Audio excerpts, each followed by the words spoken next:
In conclusion, that is why I am completely confident that the Niners will not win a single game this season. Right? Yeah, all right. Confidence. I like it. Okay. Welcome back, everybody. We are in 1.4, and one exciting thing, this is the last section of the first chapter. What does that mean we may have the privilege of doing this week?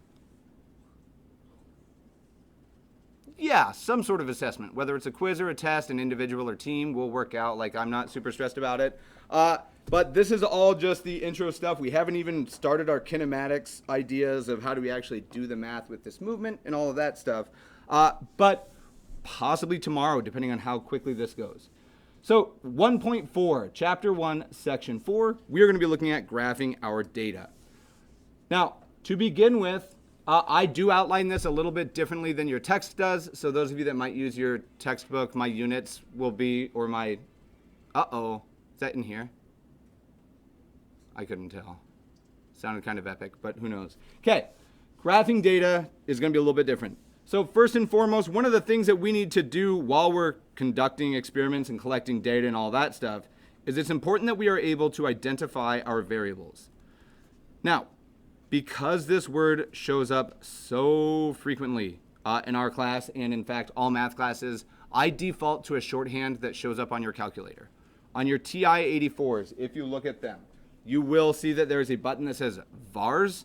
That is going to be the shorthand that I use to represent variables. Vars is all we need. Okay, so it's going to be our job to identify the variables that we have and then make sure that we are making sense of them. So first and foremost, our little subsection. Remember, our main idea is identifying these variables, and our first little subsection is going to be on the types of variables that we'll encounter. So to save a little bit of time, vars, remember, is the shorthand that I will use consistently. Now, if we're graphing data, unfortunately, we don't have the ability to do awesome three-dimensional graphs. They're hard to draw, so maybe that's a good thing in the end. Remind me, though, if you're graphing, you're probably going to throw it up on the coordinate plane. Something looks like this, and there's a horizontal and a vertical axis. What's the horizontal called? The x-axis. Now, in a pure math class, absolutely, x is what we'll use. Primarily here, though, we don't always use x. It just depends on what we're graphing. So rather than just saying, oh, it's x-axis, we're going to make sure that we identify what is known as the independent variable. So the independent, and all caps means this is what? A vocab, independent variable. Now, for these, I will just throw in parentheses afterward. This is going to be our x-axis, but it might have a different name. It might be called the v-axis or the t-axis, depending on the concept that we're looking at. So you guys, I'm sure, have heard independent and dependent variables. Does anybody recall what the independent variable is in the throughout the course of an experiment? Difference between independent and dependent variables.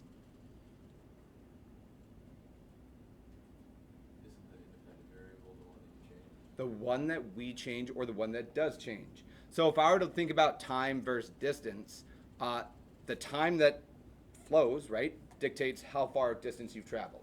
It doesn't make sense to say, oh yeah, time is determined by the distance that I've gone, because it doesn't work that way. So as Huggins said, I'm going to make this a little bit fancier, but I'm going to say the exact same thing. We're going to say that for our purposes, the independent variable is the factor that is manipulated, or yeah, we'll say that is manipulated, whether it be by us or by natural events, the factor that is manipulated in an experiment.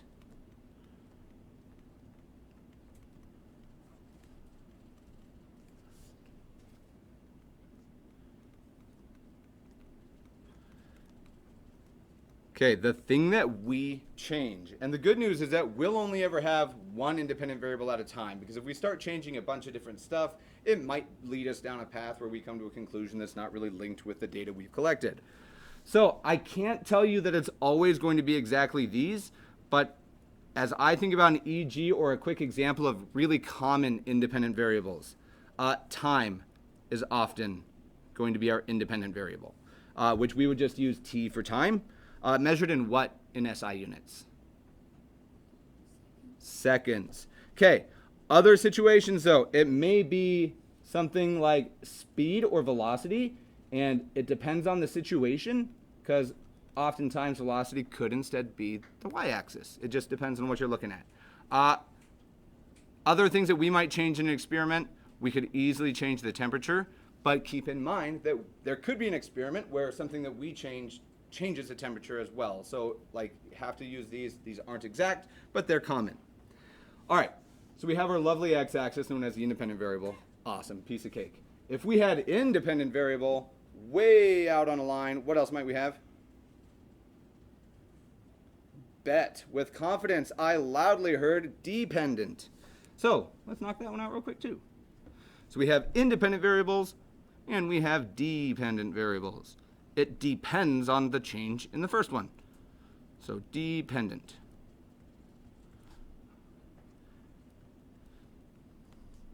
Now, because we get to live in this two-dimensional mathematical world within this course, if the x-axis is what we're going to use for independent, which axis is the dependent? Indeed it is. Okay, for the record, you guys are cool to whisper like that, but you can shout loud and proud, like, if you know the answer, that's awesome. Everybody should know that you know the answer, right? Confident, loud, okay, cool. So dependent variables. If the independent's the thing that we manipulate, what do you want to say about the dependent then? We can change the independent. We can let time go. We can increase the temperature. Whatever we're influencing by changes in that independent is whatever our dependent happens to be. And the language gets really convoluted and ugly because the words sound almost the same. And I use the word and frequently, so it can be tough to hear. But we'll just get it easy to look out or to knock out here. The factor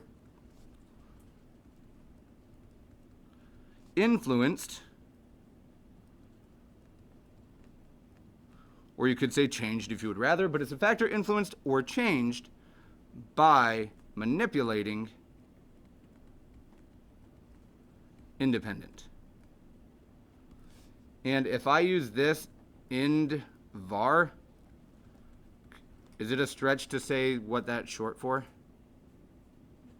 Independent variable. Now I don't know if I like it now that I write it. You don't have to write the shorthands that I use. Independent variable. But I am lazy and I don't like to write. So when I write something inevitably that you don't know, just holler at me. Okay. Awesome. Now, as we look at these, we're going to be doing some graphs in here. And this isn't a pure math class, but it's as close to a math class as you can get. We're just looking at the application of all this different math that we get to deal with. So as we go with our variables, if we have an x and a y, or an independent and a dependent, we are often able to start identifying different relationships. So we're going to make some comments here, bless you, and I'm going to jump into our next section. We can identify variables, and we'll play that game and practice around with it. But our next main section, which we're going to switch to this lovely red color. Nope, green. I lied. We're going to switch to this green color. We're going to talk about graphing data. Now, when we graph our collected data, at least to begin with, we're going to see that we get really nice relationships that come in the form of lines. And we'll talk about the different models that we're going to see. But as we go through any of our graphs, there are a few things that we need to make sure we have. I'm going to just have a nonsense graph. There's no real collected data, but I want to make sure that we know what is expected when you're doing a graph. So every graph, I'm just going to make an asterisk because I don't even have any subsections here. Every graph we construct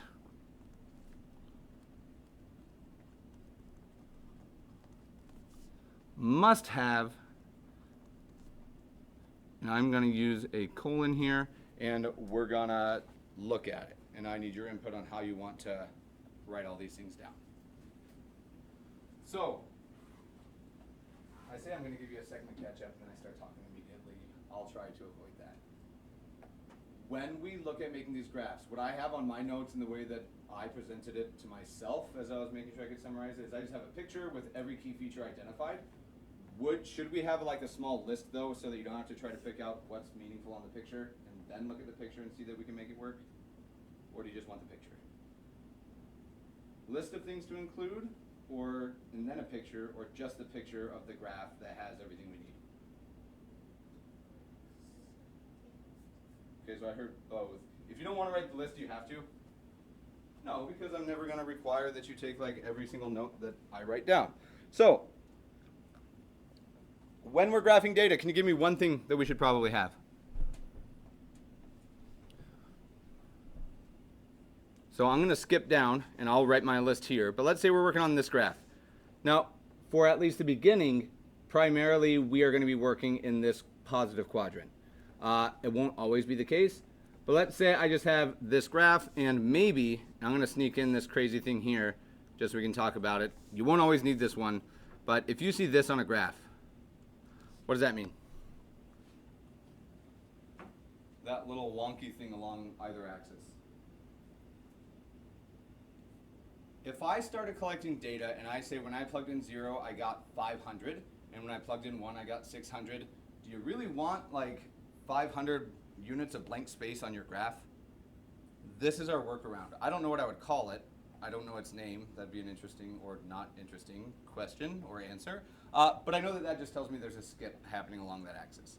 So hypothetically, let's say we collected these points. So I'm going to plot these kind of intentional. Now they're not going to be perfect, but that's okay. This will be the only time you see me do something that's not perfect. Thanks for catching that was a joke. All right, so I got some data points. Right now, and I didn't look at my graph, I didn't put them anywhere particular. As I look at my graph, do those mean anything to you? Why not? What's this graph telling us right now?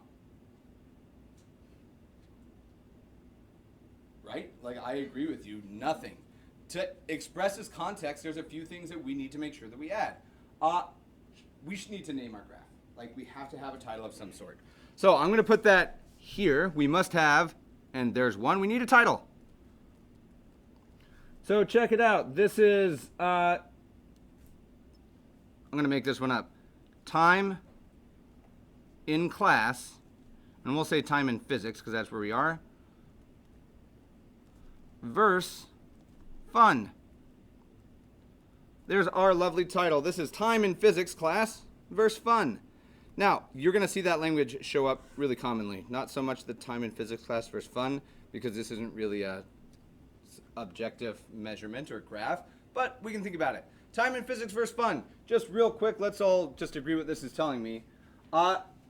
When you see this, time in physics versus fun, in this situation, what's the relationship? Which one of these would be the independent variable? Is the amount of fun that you have dictate how much time has passed, or has the amount of time you've had in class here produced the amount of fun that you get out of it? Time is what? Independent. So if we have a title, here it is, let's pick our axes, because we need to make sure that whatever these represent are meaningful. So underneath or off to the right, it is entirely up to you. I'm just going to say time, and then if we're measuring something, we better have a label. If this were a true SI graph, it would be seconds. But because we're in this class, it makes more sense for us to use minutes. And oftentimes tweaking those to fit the situation are more meaningful. I don't care what's happened in 10,000 seconds. That means nothing to me. How much time that actually is, I don't even know. A lot? But okay. It's actually not that much. It's like 3 hours. But cool. Time in minutes is our independent. What would be the dependent variable then? Fun. Now, I don't have a good way to measure this. If we were to make up a unit for fun, the tail's on that side, right? Fun. And I'm just going to make this up. These are in happiness units, HU, which we have just made this unit up to make this problem work. Okay, so we now have a graph that's time in physics versus fun. We've identified our independent variable time in minutes and our dependent variable fun measured in happiness units. So these are labels on the axis, or axis labels, another thing that we need. Okay. Only a couple more things that we have to have on here. This graph now tells us that the more time you spend in this class, what happens with your total accumulated happiness units? Do you get more happy the longer you're in class or less happy based on that graph? Of course we all get more happy the more time you spend in physics. This is physics class. Okay, now here's the bigger question. How long have we spent whoever's data we're looking at? Anybody know how much time has passed there? I have no idea. Why? There's no scale on either axis, right? So if we're looking at this, I don't care what we use for this situation. I know that each of these is 5 ticks. So maybe we'll just say that each single one is 2 minutes. So that each big square would be 10. Now, could I, don't write this yet, could I do this? 2, 4, 6, 8, 10, 12, and just make this like the worst thing ever because it's so hard to write every single number? Do we have to? No. The important thing is if you decide not to put every individual tick, I'm good with that. However, you do have to make sure that you're consistent. If this, all of a sudden I came here and said, oh, but here's 14. No. Can't do it. It's going to destroy the shape of your graph and it's not going to make sense. I know that this should be 20. This is goofy. There's something obviously wrong, I hope. Now, to make this a little bit easier, there's a bunch of options that you could do.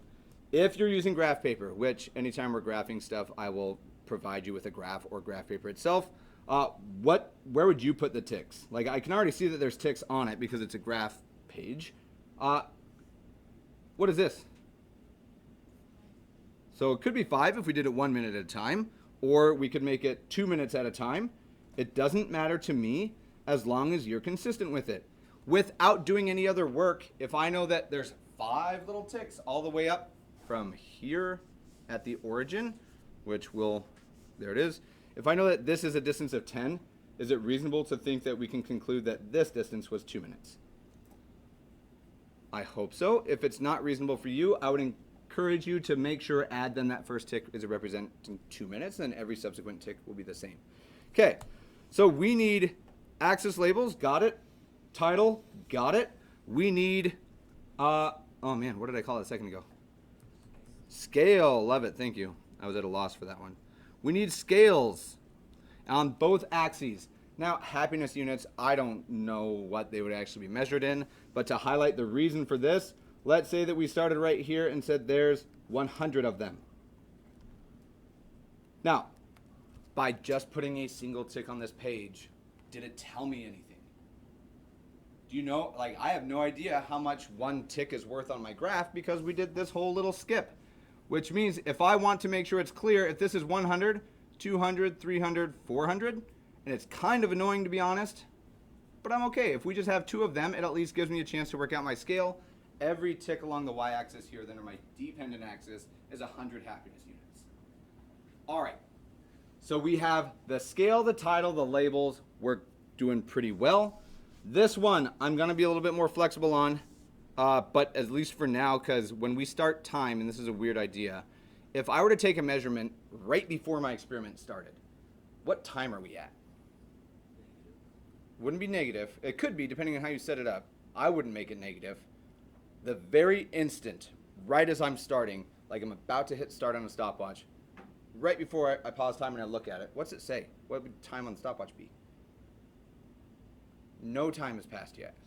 0 is typically where we're going to start. Now, you could start at a wonky number and then shift it. We'll try to avoid that. So what's this point called? This is an important one. Louder? What did you say? I still didn't hear you. I said vertex. Vertex is a good math word. Not the one I'm looking for, but it's a good one. Gosh, what do we call that 0.00 on our graph? Oh, my origin. So we should try to include the origin. It gives us a scale, making sure that we can see we're not going negative.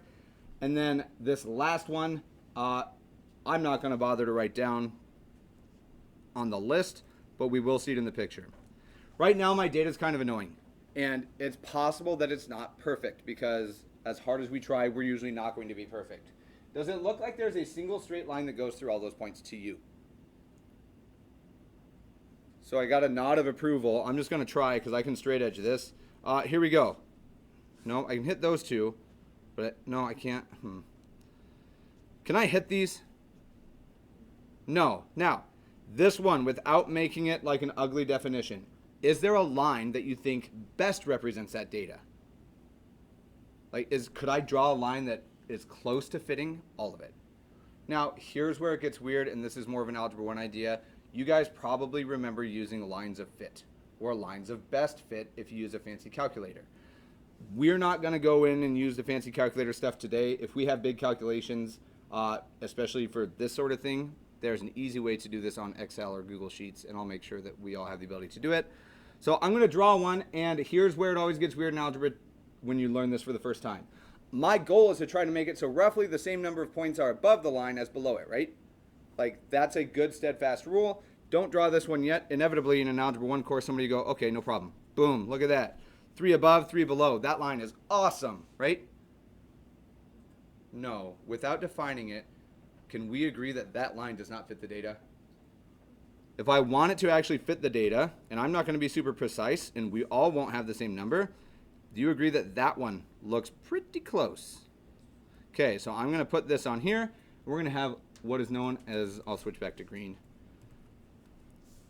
Oftentimes, especially if we're doing lines, we will have our line of fit because it's not very frequently going to be a perfect straight line. Now, if you have all of these things on your graph every time, if your data is garbage and it just doesn't make sense, you're still going to get partial credit because I give a ton of partial credit as we're going through stuff. Okay, as far as just graphing this, feels good, feels awful. Give me some sort of indication for where you're at just so I can see. Okay, so beyond that then, we can spend some time making a graph together today. We'll see if time permits. But if there's no more questions about graphing data, we get to talk about a little bit of the nitty-gritty stuff and see what's really going to happen. Now, the last little section that we have in our entire chapter, which is pretty crazy that it's gone so fast, we have different models or mathematical relationships that we are going to be able to use. Now, in reality, there are more models than we're going to list, and real physicists use math that's beyond the scope of an Algebra 2 course, which is our prerequisite. So, last little section, we're going to talk about some of these mathematical models or relationships. So, mathematical. And I'm going to call it relationships, but I'm going to put model in parentheses after because that's probably the word that I'm going to use more frequently. Mathematical relationships or models.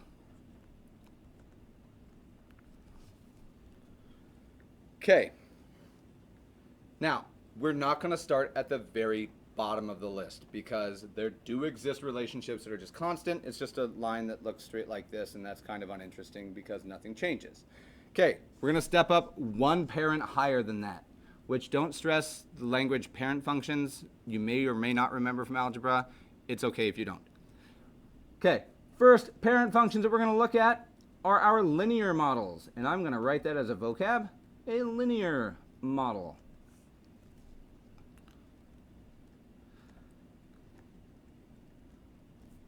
Okay, this one, I have a couple different ways that we can define it, but I'm curious what you think. I'm gonna give you like 10 seconds, chat with your neighbor.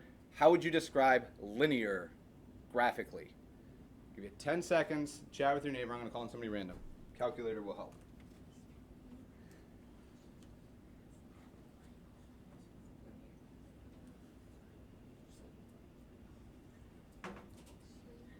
Okay, so everybody I can hear saying the same word that I am going to be guilty of saying it too, but I think we can all agree it's redundant.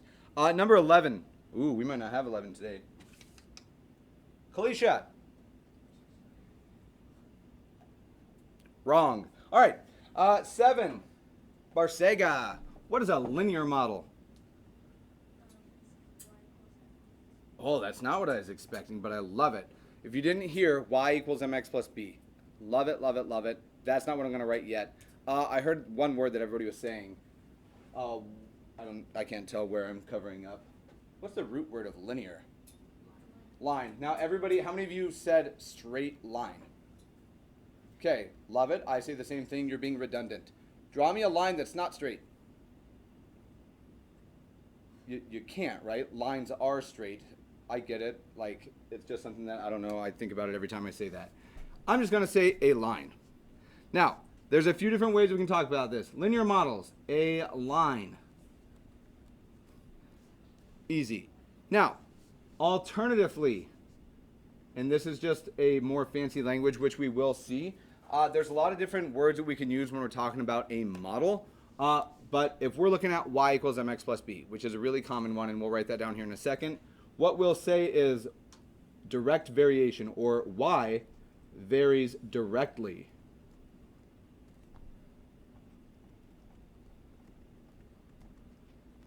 As x. Now, if we wanted to be wordier and maybe even more specific, we could say dependent variable varies directly as the independent variable, but that gets too wordy. Okay, that language shows up. Now, what that means is one of two things. If y varies directly as x, it means that as x increases, y increases. That's it. And I said one of two things. I lied. It's one of one things. As x increases, x decreases. Whoa, backward. As x goes up, y goes up. Now, is it possible that you have a negative variation as well, so that as x gets bigger, the y goes downward? A straight line that's angled down. For sure, in either situation, y varies directly as x. So for each of these, we're not only going to have the definition, which this one's the easiest. We just said the shape of the graph and then what it looks like here. So the model for these things. I like what Barsega said. Y equals mx plus b. Now, we have our independent variable x, our dependent variable y, but there's a couple of extra letters in there that are super fun. What does b represent? Good. B equals the y-intercept, or where we cross the graph. And m equals something else, and I'm going to leave a little bit of space because we're going to write a few things. What is m in that relationship? Okay, love it. There's a wordy version. Slope. Now, as we look at that, slope means a bunch of, it only means one thing really, but there's a whole lot of ways you can think about it. What's slope? Ooh, I love that. I love that. I heard rise over run, and I heard the inclination or the incline that you're going at. Now, unless you want to do a bunch of trig stuff, I'm okay with avoiding that incline right now. And we'll call this rise over run. And that's probably the common language that everybody remembers seeing. Now, the bummer part of that is right now, if it's just rise over run, maybe we don't have a real way to calculate it. And we're just going to see there's a bunch of different ways that one writes this. Slope, yes. Rise over run, yes. If you see a triangle show up, what is it? I'm going to say delta something. What's up and down on my... Dang it, I just ruined it. What's that triangle mean if I talk about how far up and down on the axis I go? What does this read? I don't call it triangle y. I spoiled it a second ago. I don't know if you caught it, though. Delta. Delta is a Greek letter. This is a capital delta in Greek. What's it represent? The change in. Okay, so this would be rise over run, which the amount that we rise is just how much does my y change, over or divided by the change in which variable?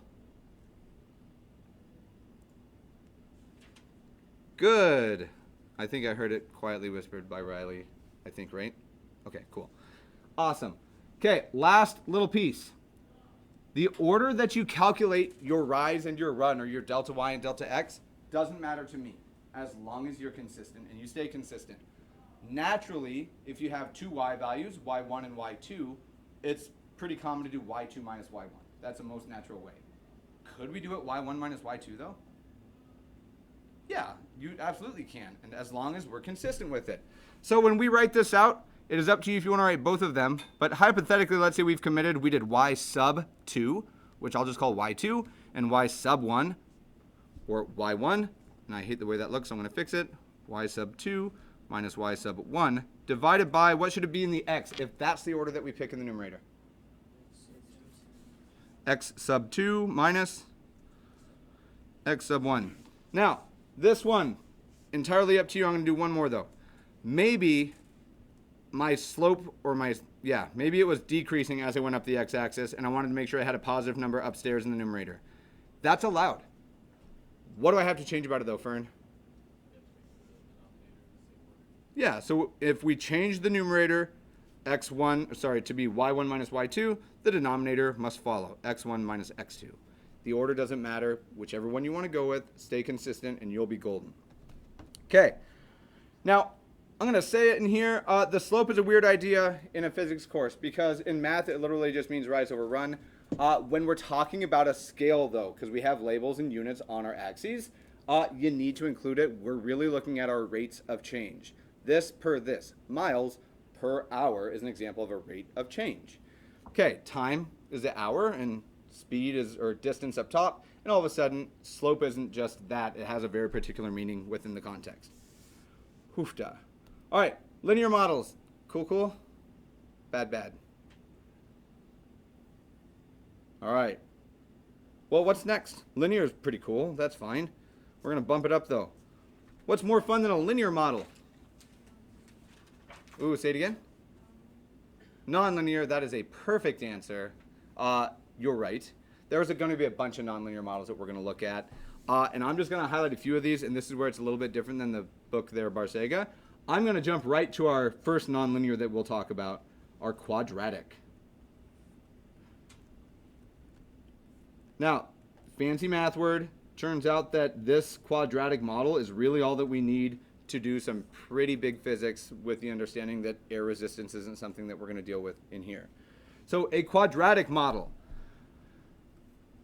Now, I'll stay as consistent as I can with this, but the language for the very part maybe isn't going to be as important with this one. When we defined a linear model, you guys said right off the bat, it's a line. Cool. That's just the shape of the graph that you're expecting. The shape of the graph that you're expecting for a quadratic model. Anybody recall that fun word? Starts with a P and ends with arabola. Oh my gosh, it's parabola. Okay, so we're going to say parabola. Now, lots of stuff follows the trajectory of a parabola, and when we make it an adjective instead, you just say it's parabolic. Nothing crazy happens, it's just a small change. Now, we could say something else with this, but the language is going to get really ugly because the model that we use isn't just y equals x squared. Like, that's the most simple parent function. Instead of doing this variation stuff, I'm going to skip a line in case you guys decide you want it, but let's jump right to our model. So if we're looking at this model, a quadratic model will still be y equals, but now we get some coefficients, which are just numbers in front of the stuff, and I'm just going to give it to us. The true model of a quadratic is y equals ax squared plus bx plus c. Okay. We could say that y varies directly as the sum of the square of x squared and x and a constant c, but that doesn't really add anything to our understanding, I don't think. Like, the language is there, you could use it. I'm cool with just looking at this. In this situation, all that we need to highlight, because there's no slope to deal with, we have two things. In this situation, if you were to plug in 0 for x, you would be at the y-axis, which means what letter here would spit out if I replaced every x with a 0? A times 0 plus b times 0 plus c. Not 0. Let's try again. 0 plus 0 plus c. C. In this case, c would be the y-intercept. And if we need this, we're just going to make the statement that a and b, and I use this as my and symbol. It's not a plus sign right now. If there's ever confusion, I can switch to this one, but I don't like it. And ampersands look awful. So a and b are, the real word is coefficient. I'm just going to write numbers.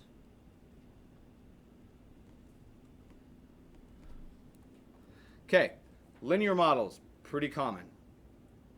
Not too crazy to deal with. Quadratic models, parabolas, also very, very common and hopefully not too crazy to deal with. This list could keep going if we just wanted to do this forever and ever and ever, right? Because I could have cubic and quartic and quintic, and I could just keep going. I'm not going to make us look at all infinity of them. Instead, we're going to jump ship just a little bit. We'll talk about a couple more. Inverse models. And I'll make this a cap. Inverse. Okay. It's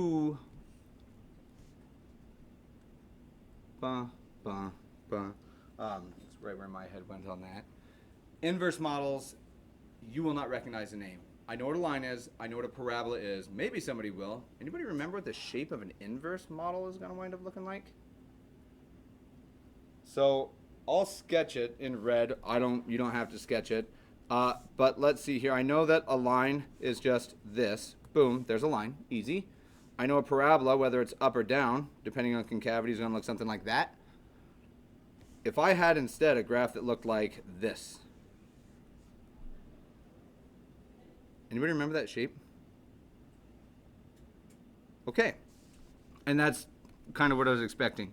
We're going to say for these guys, these are what are known as hyperbola or hyperbolic. We'll just make the adjective right off the bat because it looks a little bit nicer. Now, in reality, in the pure math world, there's another half of it that goes down here, but we don't have to worry about that because we don't take negative measurements in here. Okay, so we have our hyperbolic graphs as well, and these are easy to pick out, and it's why it's the inverse. On the other graph, hypothetically, say we had a function that's going up like this. As you go up the x-axis, like larger numbers, your y values get larger. As x increases, y increases. Okay, in this situation, as we move up the x-axis, what happens? Y decreases, right? Now, or if you go the other direction, as x decreases, I see that y is increasing, and they're just opposite or inverse of one another. So, looking at these, the model is a piece of cake to knock out. The model we see with these, super simple, at least in its most basic, y is equal to a divided by x.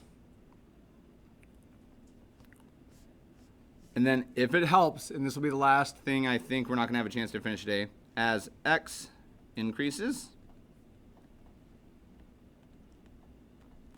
y decreases.